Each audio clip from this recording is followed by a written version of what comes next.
Sir let's start the meeting. சரி. Sir first உங்கள பத்தி சொல்லுங்க. ஒரு இன்ட்ரோ மாதிரி. என் பேர் வந்து சண்முக பிரசாத். நான் வந்து இன்ஜினியரிங் முடிச்சிருக்கேன். Okay sir. எனக்கு வந்து பிசினஸ் பண்ணணும்னு ஆசை. எப்போனா காலேஜ் ஸ்டார்ட் பண்றப்ப இருந்து நான் டிப்ளமா முடிச்சு இன்ஜினியரிங் படித்தேன். டிப்ளமா முடிச்சுட்டு பிசினஸ் ஸ்டார்ட் பண்ணலாம் அப்படின்னு சொல்லி தான் இருந்தேன். சரி ஓகே இன்ஜினியரிங் படிச்சு போகலாம் அப்படின்னு சொல்லிட்டு தான் படித்தேன். ஒரு 6 இயர்ஸ் வந்து கார்மெண்ட் மேனுஃபேக்சரிங் கம்பெனி வந்து மெர்ச்சன்டைசர் ஒர்க் பண்ணிட்டு இருந்தேன். அதுக்கப்புறம் தான் பிசினஸ் ஸ்டார்ட் பண்ணேன்.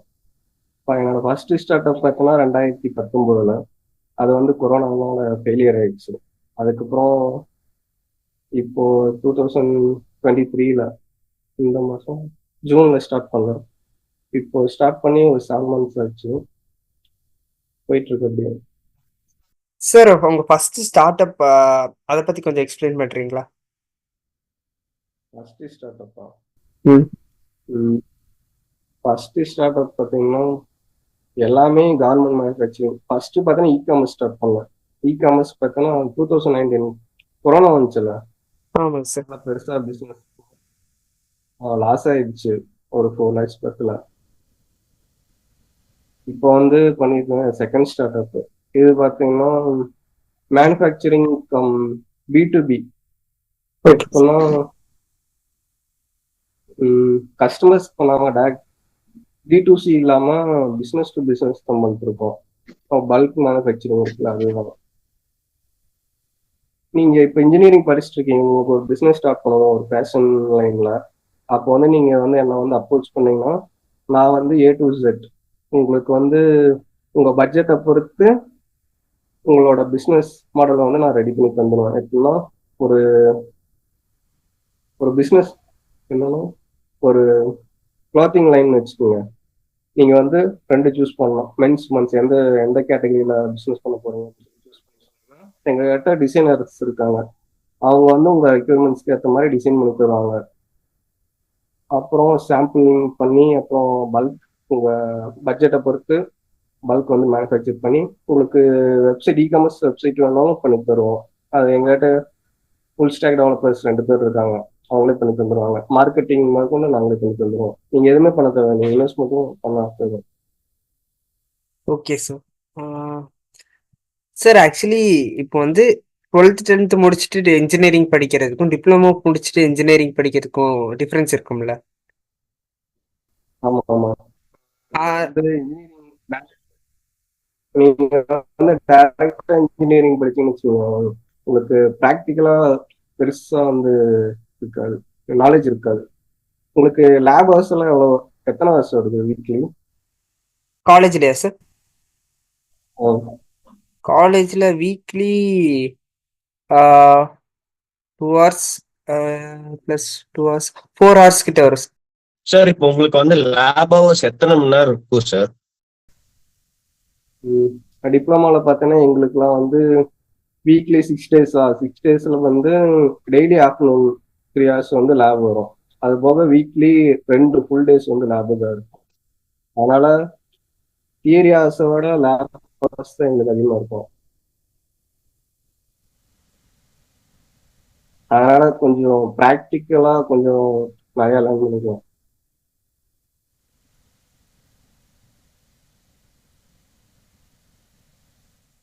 Okay sir.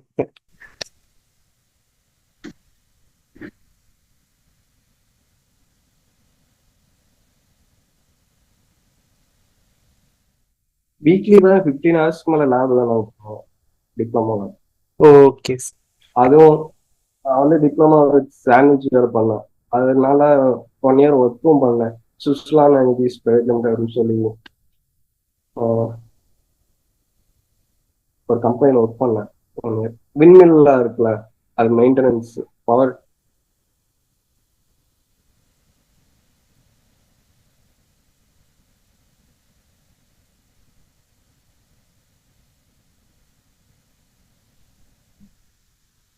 சார் ஆனால் சார் ஒரு டவுட் சார். சார் ஸ்டார்ட் அப்புக்கு ஃபண்டிங் இங்க இருந்து பிச் பண்ணலாம் சார். இந்த இப்போ எங்களோட ஸ்டார்ட் அப்க்கு ஃபண்டிங் கொஞ்சம் தேவைப்படுது சார். அதனால ஃபண்டிங் பார்த்தீங்கன்னா நீங்க எந்த ஸ்டேஜில் இருக்கீங்க? புரியல சார். எந்த ஸ்டேஜில் இருக்கீங்க? சார் இப்பதான் சார் ஸ்டார்டிங் ஸ்டேஜ் சார். இப்பதான் சார் ரெஜிஸ்டர் பண்ணிருக்கேன் எங்களோட ஸ்டார்ட் அப். ரெஜிஸ்டர் என்ன பிசினஸ்? சார் நாங்க என்டர்டைன்மெண்ட் பிசினஸ் மாதிரி ஒன்று பண்ணிருக்கோம் சார். ஒரு ஃபிலிம் கம்பெனி மாதிரி சார். டிஎன் ஸ்டார்ட் அப்னு ஒன்று இருக்கும். நீங்க வந்து பிரைவேட் லிமிடெட் கம்பெனியாக தானே ரெஜிஸ்டர் பண்ணிருக்கீங்க? சார் பிரைவேட் லிமிடெட் தான் சார். அப்போ வந்து டிஎன் ஸ்டார்ட் அப் அப்படின்னு சொல்லி ஒரு வெப்சைட் இருக்கும். அதுல வந்து ஃபண்டிங் வந்து அப்ளை பண்ணலாம். நீங்க வந்து பிரைவேட் லிமிடெடா உங்களுக்கு வந்து பெருசா பேக்ரவுண்ட் இருக்கக்கூடாது. நீங்க யாரும் வந்து ஒரு ப்ரீவியஸா ஒரு ஸ்டார்ட் அப் வந்து இன்வால்வ் ஆகிக்கூடாது. அது மாதிரி நிறைய ரூல்ஸ் அண்ட் ரெகுலேஷன்லாம் இருக்கும். Okay sir. அப்புறம் வந்து உங்க ஸ்டார்ட் அப்போட ஐடியா இருக்குல்ல, நீங்க வந்து என்ன ப்ராப்ளம் வந்து சால்வ் பண்றீங்க அப்படின்னு சொல்லி பிச் டெக் வந்து ரெடி பண்ணணும் ஃபர்ஸ்ட். நீங்க ஃபர்ஸ்ட் வந்து ஓகே சார். நம்ம என்னென்ன ப்ராப்ளம்ஸ் எல்லாம் ஃபேஸ் பண்றோம், நீங்க அதை எப்படி சால்வ் பண்றீங்க, அப்புறம் ஃபினான்ஷியல் பிளான்ஸ் எல்லாமே நீங்க வந்து ப்ராப்பரா ரெடி பண்ணி. நாங்க வந்து பூட் ஸ்ட்ராப் தான், அதனால நாங்க எதுவும் ஓகே சார். ஃபண்டிங்லாம் வாங்கல. ஒரு 1 இயர் 2 இயர்ஸ்க்கு அப்புறம் நல்லா ரன் ஆனதுக்கு அப்புறம் வந்து ஃபண்டிங் அப்ளை பண்ணலாம்னு சொல்லி இருக்கோம். இப்போ வந்து நாங்க பூட் ஸ்ட்ராப் தான் அது உங்களுக்கு. Okay sir, thanks sir.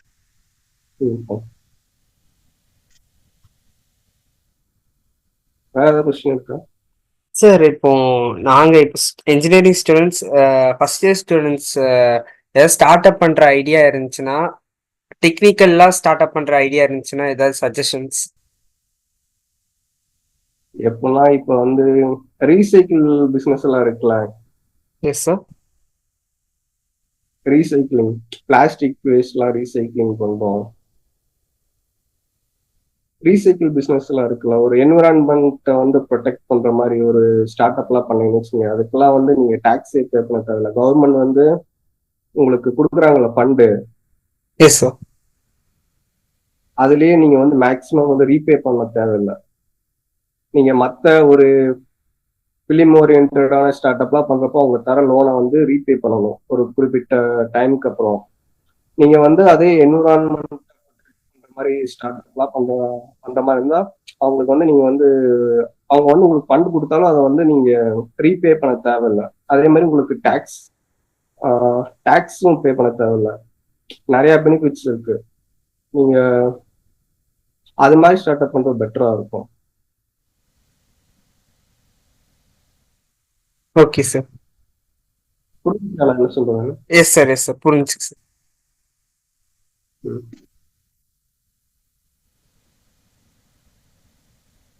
அடுத்த கொஸ்டின்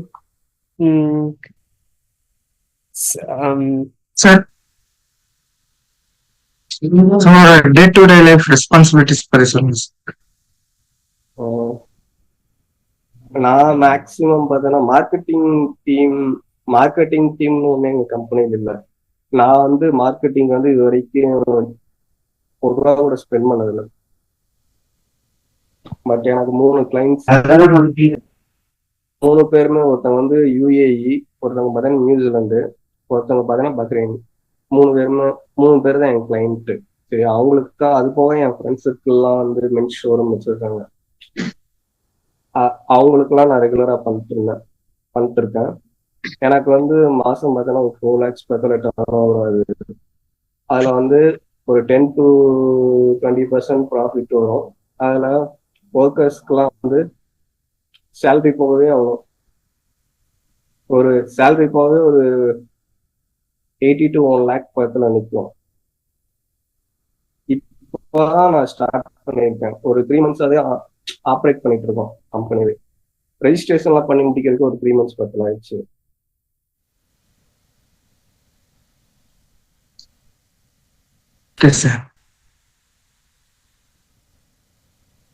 என்ன பண்ணுவீங்கன்னு கேக்குறீங்களா?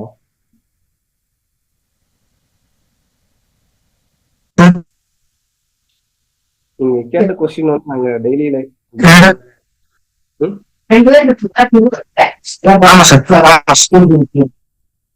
என்னன்னா ஃபர்ஸ்ட் ஒரு கிளைண்ட் வந்து அப்ரோச் வரப்போ அவங்களுக்கு நாங்க கார்மெண்ட் மேனுஃபேக்சரிங்ல அவங்க அவங்களோட ரெக்யர்மெண்ட்ஸ் என்னன்னு சொல்லி கேட்போம். ஓகேவா? Hello, okay sir. ரெக்யர்மெண்ட்ஸ்க்கு ஏற்ற மாதிரி நம்ம டிசைனர் வச்சு டிசைன்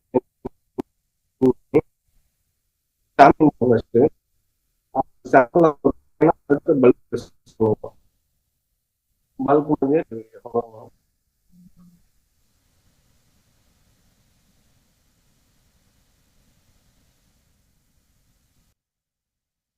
சார் நீங்க உங்க கம்பெனில என்னெல்லாம் சர்வீஸ் ப்ரொவைட் பண்ணுவீங்க சார்? நாங்க என்னென்ன சர்வீஸ் எல்லாம் பண்றோம்னா, பிரைவேட் லேபிள் கிளாத்திங் பண்றோம், அப்புறம் கார்பரேட் கிளாத்திங், அப்புறம் மெடிக்கல் யூனிஃபார்ம்ஸ், ஸ்கூல் யூனிஃபார்ம்ஸ், இது மாதிரி பண்ணிட்டு இருக்கோம். Okay sir. எக்ஸ்போர்ட்டும் பண்றோம்.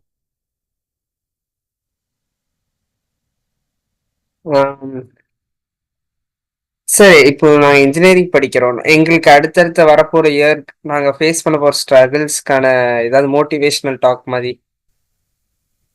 நீங்க எந்த department? Computer science department sir. Computer science ஃபுல்லாவே ஏஐ தானா? எல்லாமே எஸ் சார். எல்லாமே ஏஐ பேஸ்ட் பிசினஸ் தான் வந்துச்சு. நீங்க பண்ண போற ப்ராஜெக்ட் வந்து சொசைட்டிக்கு வந்து ஒரு ஹெல்ப்ஃபுல்லா ஒரு ஃபைனல் இயர் ப்ராஜெக்ட்ஸ் எல்லாம் இருக்கும்ல, மினி ப்ராஜெக்ட்ஸ் எல்லாம் நிறைய பண்ணுவீங்க. Yes, இது sir. எல்லாமே வந்து சும்மா மார்க்குக்காக பண்ணாம ஒரு சொசைட்டிக்கு வந்து ஒரு ஹெல்ப்ஃபுல்லான ப்ராஜெக்ட். அதுவே உங்க ஃபியூச்சருக்கும் வந்து யூஸ் ஆகும். நீங்க வந்து சும்மா மார்க்குக்காக பண்ணீங்கன்னா எதுவுமே யூஸ் ஆகாது. அப்புறம் வந்து நீங்க ஆண்டர்பிரினர் ஆகணும்னா நீங்க வந்து ஃபிளெக்சிபிள் டைமிங் இருக்கும். நம்ம எப்போ வேணா வேலைக்கு போகலாம், எப்போ வேணா வேலை செய்யலாம் அப்படின்னு சொல்லி நினைச்சு பண்ணீங்கன்னா பண்ணவே முடியாது. நீங்க ஒரு ஆண்டர்பிரினர் ஆகணும்னா 24/7 வந்து நீங்க ஒர்க் பண்ற மாதிரி இருக்கணும். நீங்க ஒரு ஜாபுக்கு போயிட்டீங்கன்னா நீங்க 9 to 5 ஒர்க் பண்ணா போதும். ஆண்டர்பிரினர் இருக்கிறது ரொம்ப கஷ்டம். அது வந்து ஏதாச்சும் ஸ்ட்ரகிள்ஸ் எல்லாம் ஃபேஸ் பண்ணுறப்போ அதெல்லாம் ரொம்பவே கஷ்டமா இருக்கும்.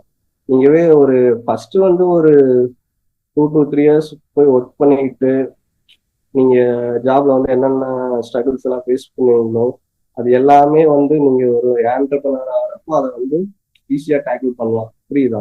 Yes, எடுத்து sir. வந்து பிசினஸ் ஸ்டார்ட் பண்ணணும். எந்த எக்ஸ்பீரியன்ஸுமே இல்லாம பண்ணீங்கன்னா நீங்க ஈஸியா கிவ் அப் பண்ணிடுவீங்க. நீங்க இப்போ நீங்க எந்த பிசினஸ் பண்றீங்களோ அந்த அந்த ஃபீல்ட்ல போய் ஒரு 1 or 2 years ஆச்சு மினிமம் ஒர்க் பண்ணணும். அப்படின்னாதான் உங்களுக்கு A to Z தெரிஞ்சிருக்கும் அந்த ஃபீல்டை பத்தி. எந்த லெவல்ல ப்ராப்ளம் வந்தாலும் அதை வந்து ஈஸியா சால்வ் பண்ற மாதிரி இருக்கணும். அப்படி இருந்தாதான் பிசினஸே பண்ணணும். அந்த பிசினஸ் வந்து ஏதாச்சும் ப்ராப்ளம் சால்விங் ஸ்கில் தான் என்டர்பிரினரோட மெயின் ஸ்கில்னே நான் நினைக்கிறேன். ஸோ நீங்க அந்த ஃபீல்ட்ல கண்டிப்பா ஒரு வருஷமாச்சும் ஒர்க் பண்ணுங்க. ஒர்க் பண்ணிட்டு அப்புறம் பிசினஸ் ஸ்டார்ட் பண்ணுங்க. அதே மாதிரி ஒரு 21 yearsல தான் ரெஜிஸ்ட்ரேஷனே பண்ண முடியும் பிரைவேட் லிமிடெட் கம்பெனியா ஒரு டைரக்டரா. அதுக்குள்ள எப்படி பண்ணீங்க சார்? கொஸ்டின் சார் கவர்மெண்ட் ரெஜிஸ்ட்ரேஷன்ல பண்ண சார். ஒரு பிரைவேட் லிமிடெட் கம்பெனினா அந்த டிரெக்டரோட ஏஜ் பார்த்தீங்கன்னா 21 கம்பல்சரி இருக்கணும். அப்படின்னாதான் அவங்க ரெஜிஸ்ட்ரேஷன் அப்ரூவலே தருவாங்க. இல்லைன்னா ரிஜெக்ட் பண்ணிடுவாங்க. Okay sir. ஃபர்ஸ்ட் 21 ஆகட்டும் உங்களுக்கு, அப்புறம் பண்ணுங்க. Okay sir. ஃபார்ம் வந்து ரிஜெக்ட் பண்ணிட்டாங்கன்னா உங்களுக்கு அதுலேயே ஒரு 10,000 பத்திரம் லாஸ் ஆயிடும். ஸோ 21 ஆனதுக்கு அப்புறம் பண்ணுங்க. ஓகேவா? Okay sir.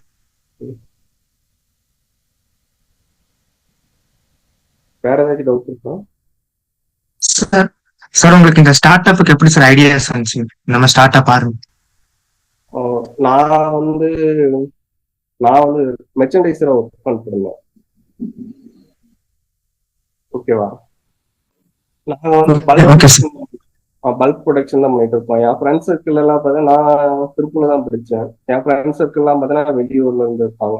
அவங்க எல்லாம் பார்த்தீங்கன்னா ஏதாச்சும் ஃபெஸ்டிவலோ ஏதாச்சும் ஈவெண்ட்டோ அது மாதிரி நடக்கிறப்ப எனக்கு கால் பண்ணி கேட்பாங்க, ஏன்னா நீ மெர்ச்சன்டைசரா தானே இருக்க, எனக்கு ஒரு இது மாதிரி ஒரு 50 pieces எல்லாம் ரெடி பண்ணி தர முடியுமா அப்படின்னு சொல்லி கேட்பாங்க. சரி, அவங்களோட ப்ராப்ளமா சால்வ் பண்றதுக்கு தான் நான் இது மாதிரி ஸ்டார்ட் அப் பண்ணேன். அதே மாதிரி என் ஃப்ரெண்ட்ஸ் சர்க்கிள்ல பார்த்தீங்கன்னா 2-3 பேர் மென்ஸ் ஷோரூம் இருக்குல்ல, ரெடிமேட் ஷோரூம் அது வச்சிருக்காங்க. அவங்களும் பார்த்தீங்கன்னா அவங்களுக்கு பார்த்தீங்கன்னா போய் பல்கா போய் பெங்களூர்ல போய் பர்ச்சேஸ் பண்ணுவாங்க. பட் அவங்க எக்ஸ்பெக்ட் பண்ண மாதிரி ஸ்டைல்ஸ் எல்லாம் அங்க இருக்காது. ஸோ அவங்களுக்கும் நான் வந்து பண்ணி கொடுத்துட்டு இருக்கேன். அவங்களோட ப்ராப்ளமும் நான் இப்போ சால்வ் பண்றேன். எல்லாம் நம்ம நம்ம சுத்தி இருக்காங்கல்ல, அவங்களோட ப்ராப்ளம் சால்வ் பண்ணாலே அது ஒரு ஸ்டார்ட் அப் தான். அது மாதிரி ஓகே சார். உங்களை சுத்தி இருக்கிறவங்களோட ப்ராப்ளம் என்னன்னு கேளுங்க. அவங்களோட ப்ராப்ளம் சால்வ் பண்றதுக்கும் ஏதாச்சும் பிசினஸ் ஐடியா இருக்குமா அப்படின்னு சொல்லி யோசிங்க. அவ்வளவுதான் ஸ்டார்ட் அப். பெருசாலாம் ஒண்ணும் இல்லை, எல்லாமே ஒரு சின்ன சின்ன ஐடியாஸ்ல இருந்து வரும். ஓகேவா? Okay sir.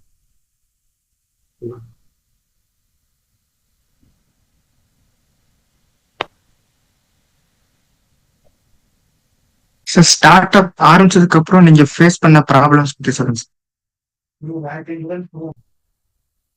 நான் வந்து ஸ்டார்ட் அப் பண்ணி ஒரு ஃபர்ஸ்ட் ப்ராஜெக்டே வந்து ஃபெயிலியர் ஆயிடுச்சு. என்னன்னா ஒருத்தவங்க வந்து பண்ணணும் அப்படின்னு சொல்லுவாங்க. அது ஒரு பெரிய ப்ராஜெக்ட். ஓகேவா? Okay sir. ஒர்த்தான ஒரு ப்ராஜெக்ட். ஓகேவா? அது வந்து ஸ்டார்ட் பண்ணி கொஞ்ச நாள் சாம்பிளிங்லாம் பண்ணி பல்க் ப்ரொடக்ஷன் வரைக்கும் போயாச்சு. அப்போ வந்து அவங்க வேணான்ட்டாங்க. அதனால வந்து ஒரு 2-3 lakhs பக்கத்துல லாஸ் ஆயிடுச்சு. அதை வந்து அப்புறம் அந்த வீக் ஒரு 2 weeks-ஆவே வந்து டிப்ரெஷன்ல தான் இருந்தேன். அதுக்கப்புறம் ஆல்ரெடி நமக்கும் நிறைய ஃபெயிலியர் ஆயிருக்கு, இதுக்கெல்லாம் வந்து டயர்ட் ஆகலாமா அப்படின்னு சொல்லி, டிப்ரெஸ் ஆகலாமா அப்படின்னு சொல்லி மறுபடியும் கம்பேக் கொடுத்து மறுபடியும் பண்ணிட்டு இருக்கோம். அதான் ஒரு ப்ரெஷரா போய் ஒரு ஸ்டார்ட் அப் பண்றதுக்கும் ஒரு எக்ஸ்பீரியன்ஸ்டா ஸ்டார்ட் அப் பண்றதுக்கும் நிறைய வித்தியாசம் இருக்கு. நீங்களே ஒரு ஸ்டார்ட் அப் பண்றீங்க. ஓகேவா? அப்போ வந்து உங்களுக்கு ஸ்டார்ட் பண்ணதே ஒரு 2 lakhs பக்கத்துல லாஸ் ஆயிட்டா நீங்க என்ன ஃபீல் பண்ணுவீங்க? உடஞ்சிருவார். அதுதான் அதான் ஏன் அப் அண்ட் டவுன்ஸ் நிறைய இருக்கும் பிசினஸ்லாம். அது எதுக்குமே வந்து டிப்ரெஸ்ட் ஆகக்கூடாது, பெருசா எக்ஸ்பிரஸே பண்ணக்கூடாது. நம்ம பெருசா ஒரு ப்ராஜெக்ட் கிடைச்சா அது செலிப்ரேட்டும் பண்ணக்கூடாது. ஒரு பெரிய லாஸ் ஆயிட்டுனா அப்போ வந்து நம்ம வந்து டிப்ரெஸும் ஆகக்கூடாது. அதுதான் அதுதான் கத்துக்கிட்டு இருக்கோம். Okay sir.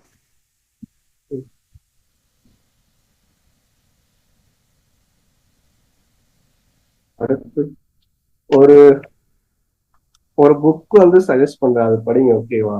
Okay sir. ஹெல்ப்ஃபுல்லா இருக்கும். லிவ் லைக் எ மாங்க் அப்படின்னு சொல்லி ஒரு புக் இருக்கும். Okay sir. அது ஸ்டார்ட் அப் பண்ண போறவங்க படிங்க. சும்மா ஒரு 5 to 9 ஜாப் போகணும், அந்த ஒரு ஏவரேஜ் பர்சனா இருக்கணும் அப்படின்னு சொல்லி நினைக்கிறவங்களுக்கு அது தேவையில்லை. ஒரு ஸ்டார்ட் அப் பண்ணணும்னா அந்த புக் வந்து கண்டிப்பா படிங்க. ஏன்னா வந்து அது வந்து உங்களை வந்து ஒரு ஆண்டர்பிரனர்னா உங்களோட ஆம்பிஷன் நோக்கி எப்படி போகணும் அப்படிங்கறதுக்கான ஒரு புக். அது நல்லா இருக்கும், அதெல்லாம் படிங்க. Okay sir. Apart from start up நீங்க ஏதாவது இன்டர்ன்ஷிப் ஏதாவது ட்ரை பண்ணியிருக்கீங்களா? இன்டர்ன்ஷிப் நான் டாப்பர்லாம் இல்லை. ஏன்னா வந்து காலேஜ் ஃபைனல் செம் வந்து சஸ்பெண்ட் பண்ணிட்டாங்க. நான் வந்து ஃபைனல் செம் காலேஜே போல. எனக்கு இனிமே 5 ஸ்டாண்டிங் ரேஸ் இருக்கு. எனக்கு அந்த மார்க்ஸ் மேல எனக்கு நம்பிக்கை இல்லை. இன்டர்ன்ஷிப்லாம் நான் போல. ஓகே. நான் வந்து என் ஸ்கில்ஸ் எல்லாம் டெவலப் பண்ணி தான் வச்சிரு. ஏன்னா நான் வந்து டிப்ளமா முடிச்சேன். அப்புறம் கேட் எனக்கு வந்து இண்டஸ்ட்ரியல் ஒயரிங் இருக்குல்ல, அதில் ஒர்க்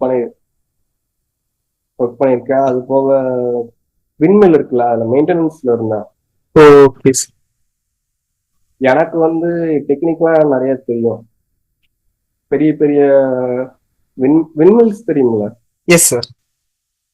அதில் மெயின்டெனன்ஸ் இன்ஜினியர் இருந்தேன் நான் 1.5 years. டிப்ளமா முடிச்சுட்டு அப்புறம் காலேஜ் செகண்ட் இயர் படிக்கிறப்பவே நான் ஒரு மெயின்டெனன்ஸ் இன்ஜினியர் பார்ட் டைமா ஒர்க் பண்ணிட்டு இருந்தேன். காலேஜ் முடிச்சுட்டு ஈவினிங் அப்படியே போயிடுவேன் சைட்டுக்கு. அப்படி ஒர்க் பண்ணிட்டு இருந்தேன். அதனால ஆட்டோகேட் படித்தேன் நான்.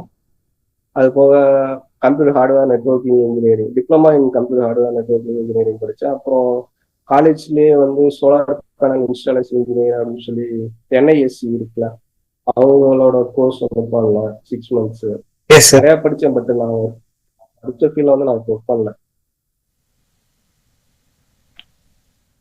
எனக்கு மார்க்ஸ்லாம் பெருசாக நம்பிக்கை இல்லை. Okay sir. சார் அடுத்து உங்களோட ஏதாவது ஃபியூச்சர் ஐடியாஸ் ஏதாச்சும் உங்களுக்கு இருக்கா சார்? ஏதாச்சும் ஃபியூச்சர் ஐடியாஸ்? R&D பண்ணிட்டு இருக்கோம். அடுத்த ப்ராஜெக்ட் வந்து பிளாஸ்டிக் இருக்குல்ல, ரீசைக்கிள் பிளாஸ்டிக் வேஸ்ட்லாம் இந்தியாவில் ஏகப்பட்டது இருக்கு. அதெல்லாம் வந்து ரீசைக்கிள் பண்ணி பிரிக்ஸ் இருக்குல்ல, எஸ் சார். பிரிக்ஸா கன்வெர்ட் பண்ணி அதுல வந்து வீடு கட்ட போறோம். அதுல வீடு கட்டினோம்னா அந்த ரிசர்ச் போயிட்டு இருக்காங்க. பிரிக்ஸ் வந்து டெஸ்ட் பண்ணிட்டு இருக்கோம். ஒரு 3-4 டெஸ்ட்ல பாஸ் ஆயிடுச்சு, ஒரு 3 டெஸ்ட்ல ஃபெயிலியர். மொத்தம் 7 டெஸ்ட் பண்ணணும். Okay sir. ஓகேவா? Okay sir. அது வந்து 4 டெஸ்ட் பாஸ் ஆயிடுச்சு, 3 டெஸ்ட் வந்து ஃபெயில் ஆயிடுச்சு. அதுக்கு ஒர்க் பண்ணிட்டு இருக்கோம். நான் அதுலதான் ஃபுல் ஃபோக்கஸ்டா இருக்கேன் இப்போ. அது அது பண்ணா ஒரு ஃபியூச்சரிஸ்டிக்கான ஒரு ப்ராஜெக்டா இருக்கும். அது வந்து அதுக்கு ஒர்க் பண்ணிட்டு இருக்கேன் day and night. Okay sir. ஏன்னா நாங்க எங்க ஃபேமிலி ஃபுல்லாவே வந்து சிவில் ஒர்க்கர்ஸ் தான். அதனால எங்க ஃபேமிலி பிசினஸ் ஏதாச்சும் பண்ணணும்னு சொல்லி எனக்கு ஆசை. ஸோ அதுக்காக பண்ணிட்டு இருக்கோம்.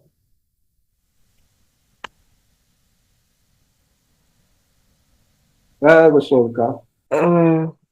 சார் உங்களோட ஸ்டார்ட் அப் கம்பெனில லைக் கம்ப்யூட்டர் டிபார்ட்மெண்ட்டுக்காக ஏதாவது ஜாப்ஸ் அந்த மாதிரி அலோகேட் இருக்கா? இருக்கு. ஃபுல் ஸ்டாக் டெவலப்பரே இருக்கு. அது என் ஃப்ரெண்டு, என் கிளாஸ்மேட்ஸ் 2 பேர் இருக்காங்க. அவங்கள வயசு ஒர்க் பண்ணிட்டு நானே எனக்கே தெரியும். Okay. எனக்கு ஃப்ரண்ட் அண்ட் ஃபுல்லா தெரியும். அப்புறம் ஃப்ரண்ட் அண்ட் ஃபுல்லா டெவலப் பண்ணிடுவேன். நான் வந்து HTML5, CSS3, அப்புறம் Bootstrap, Tailwind, JavaScript, React JS வரைக்கும் எனக்கு எல்லாமே. நோட் ஜேஎஸ்ல நான் கொஞ்சம் வீக்கா, அதனால பேக் எண்ட் மட்டும் அவங்க வச்சு அதுக்குள்ள பண்ணியிருக்கேன். ஃப்ரண்ட் எண்ட் மேக்ஸிமம் நானே முடிச்சுதான். சார் இத நீங்க வந்து ஆன்லைன் அந்த மாதிரி இதுல கத்துக்கிட்டீங்களா இல்லைன்னா? நான் யூடியூப்ல தான் கத்துக்கிட்டேன். நான் கோர்ஸ்லாம் எதுவும் போகல. யூடியூப்ல பார்த்தேன்னா நிறைய சேனல்ல ஃப்ரீயாவே டுட்டோரியல்ஸ் எல்லாம் இருக்கு. ஃப்ரீ கோடிங் கேம்ப் தெரியுமா? அது வந்து இன்னைக்கு ஏதாச்சும் டெக்னாலஜி புதுசா வருதுன்னா நாளைக்கே வந்து வீடியோ அப்லோட் பண்ணிடுவாங்க. எல்லாம் அப்டேட்டடா இருக்கும். எல்லாமே இப்போ வரைக்கும் ஸ்டார்டிங்ல இருந்து இப்போ வரைக்கும் என்னென்ன கோர்ஸ்லாம் இருக்கோ அது எல்லா கோர்ஸுமே அதுல ஃப்ரீயாவே இருக்கு. அது ஈஸியா படிச்சுக்கலாம். ஃப்ரீ கோடிங் கேம்ப் கேள்விப்பட்டிருக்கீங்களா? இல்ல சார். அண்ட் பட் இனிமே பார்ப்போம். பாருங்க, ஃப்ரீ கோடிங் கேம்ப் நிறைய இருக்கு. அதே மாதிரி ஜாவா ஸ்கிரிப்ட் தான் வந்து எப்போனா வேர்ல்ட்லயே வந்து அதிக பேர்னால யூஸ் பண்ண நீங்க டெய்லி யூஸ் பண்றீங்களா? அதுல வந்து மேக்சிமம் வந்து ஜாவா ஸ்கிரிப்ட் வந்து ஒரு அப்ளிகேஷனாவது இருக்கும். ஜாவா ஸ்கிரிப்ட் இருக்குல்ல இம்பார்ட்டன்டான ஒரு கோடிங் லாங்குவேஜ்.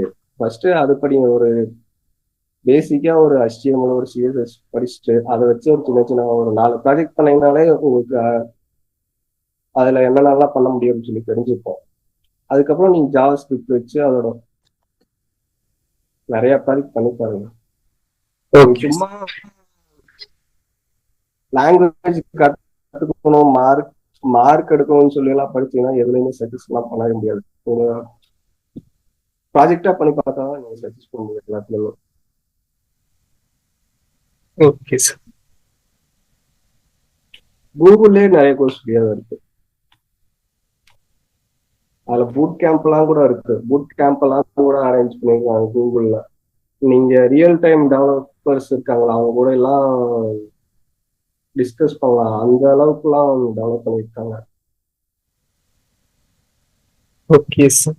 சார் ஐடி ஃபீல்டை பொறுத்த வரைக்கும் நீங்க ஹையர் ஸ்டடீஸ் மூவ் ஆன் பண்றது நல்லதா இல்லைன்னா இன்டர்ன்ஷிப் ஆர் ஸ்டார்ட் அப் எது ப்ரிஃபர் பண்ணுவீங்க கம்ப்யூட்டர் சயின்ஸ் டிபார்ட்மெண்ட் ஸ்டூடெண்ட்ஸ்?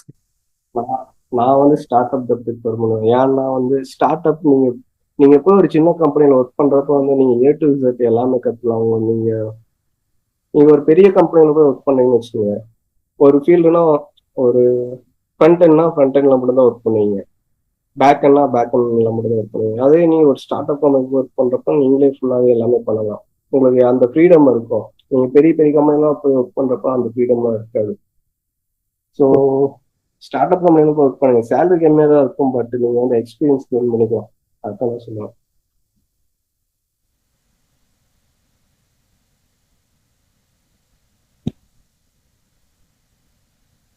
புரிஞ்சா? S sir, yes sir. கடைசி ஒரு ஃபைனல் கொஸ்டின் சேரன் கேட்குறேன். ம் சரி. சேரன், சொல்லுங்க, கேக்குதா? சார் நீங்க சொன்னீங்கல்ல சார் அந்த ஃபிலிம் டைரக்ஷனுக்கு 21 ஏஜ்ல தான் ரெஜிஸ்டர் பண்ணுங்கிறதுக்கு, அதுக்கு என்ன வழி இருக்கு சார்? ஆல்ரெடி ரெஜிஸ்டர் பண்ணிட்டேனே சார் நான். நீங்க எதுல ரெஜிஸ்டர் பண்ணுங்க? சார் காலேஜ்ல கேட்டதுக்கு அவங்க உதயம் ரெஜிஸ்ட்ரேஷன் ஒன்று, கவர்மெண்ட் ரெஜிஸ்ட்ரேஷன் ஒன்று ஓப்பன் பண்ணியிருக்காங்களாமா, அதுக்கு ரெஜிஸ்டர் பண்ண சொன்னாங்க சார். உத்தியம்ங்கிறது வந்து ஒரு அது அதுல ரெஜிஸ்டர் பண்ணதெல்லாம் ஸ்டார்ட் அப்பாவே கன்சிடர் பண்ண மாட்டாங்க. நீங்க வந்து மினிஸ்ட்ரி ஆஃப் கார்பரேட் அஃபேர்ஸ் அப்படின்னு சொல்லி ஒரு MCA.gov.in அப்படின்னு சொல்லி ஒரு வெப்சைட் இருக்கும். ஓகேவா? Okay sir. ரெஜிஸ்டர் பண்ணணும். பிரைவேட் லிமிடெட் கம்பெனியா ரெஜிஸ்டர் பண்ணணும், இல்ல LLP-யா ரெஜிஸ்டர் பண்ணணும். அப்படி ரெஜிஸ்டர் பண்ண கம்பெனி தான் வந்து ஒரு ஸ்டார்ட் அப் கம்பெனியாவே கன்சிடர் பண்ணுவாங்க. ஓகேவா? Okay sir. அதுல ரெஜிஸ்டர் பண்ணணும்னா உங்களுக்கு வந்து 21 இயர்ஸ் வந்து கம்ப்ளீட் ஆயிருக்கணும். அது வந்து கம்பல்சரி. Okay sir. கம்ப்ளீட் ஆகலைன்னா நீங்க வந்து அப்ளிகேஷன் ஃபீஸ் வந்து 6,000 பதில பே பண்ணுவீங்க. அது வந்து ரிஜெக்ட் ஆயிடுச்சுன்னா அந்த ஃபீஸ் வந்து ரீஃபண்ட்லாம் பண்ண முடியாது. ஸோ 21 இயர்ஸ் ஆனதுக்கு அப்புறம் பண்ணுங்க. ஓகேவா? இப்ப பண்றது வேஸ்ட் தான். இப்ப நீங்க பண்ணலாம் எப்படின்னா ஒரு ப்ரொப்ரைட்டர்ஷிப் அது மாதிரி ஒரு சின்ன லெவல்ல பிசினஸ் பண்ணிட்டு உங்களுக்கு 21 ஆனதுக்கு அப்புறம் உங்க பிசினஸ் வந்து அப்கிரேட் பண்ணலாம். பிரைவேட் லிமிடெட் கம்பெனியாவோ ஒரு LLP-யாவோ அப்கிரேட் பண்ணலாம். ஓகேவா? அதுதான். Okay sir. Thank you sir. Thank you sir. அப்போ thank you for giving us lots of knowledge உங்க ஸ்டார்ட் அப் பத்தி அண்ட் ஸ்டார்ட் அப்ல நாங்க என்ன பண்ணலான்ட்டு சொல்ல அதுக்காக thank you sir. And we wish for your startup to be successful for sir. கடைசி ஏதாவது ஒரு இன்ஃபர்மேஷன் கொடுக்குறீங்களா?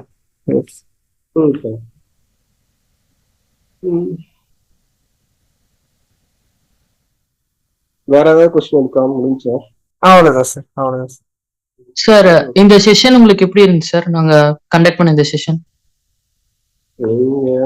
நீங்க கரெக்டா தான் கொஸ்டின் பண்ணீங்க. நேத்து முன்னாடி ஒருத்தவங்க ஒரு காலேஜ்ல இருந்தான் கேட்டிருந்தாங்க, ஒரு 20 மினிட்ஸ் பேசணும் அப்படின்னு சொல்லி கேட்டிருந்தாங்களா. அவங்க பார்த்தோன்னா எதுவுமே கேட்கல, என்ன கொஸ்டின் கேட்கணும்னு கூட அவங்களுக்கு தெரியல. ஒரு